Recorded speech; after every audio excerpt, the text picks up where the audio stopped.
Hit that like button, hit that subscribe button, and welcome back to another episode of Walking and Talking with your boy, Courtney P. 15 years ago, Rick Ross made a song called Every Day I'm Hustling.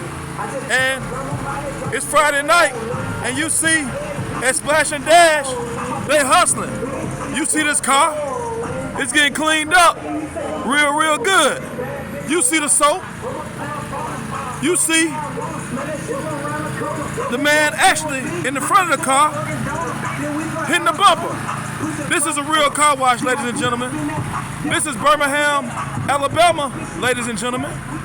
Ladies and gentlemen, this is Splash and Dash. We in Birmingham, Alabama. Birmingham, Alabama, on the west side, it never ever stops. Like I say all the time, we gonna keep it positive.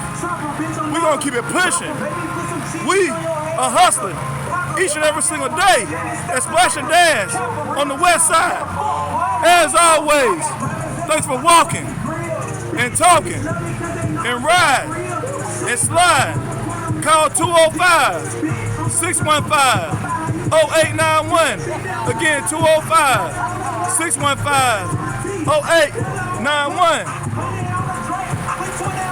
Come holler at Splash and Dash on the west side. Thanks for walking and talking and ride and slide with your boy, Courtney P. Again and again and again and again. Thanks for walking and talking and riding in a clean car.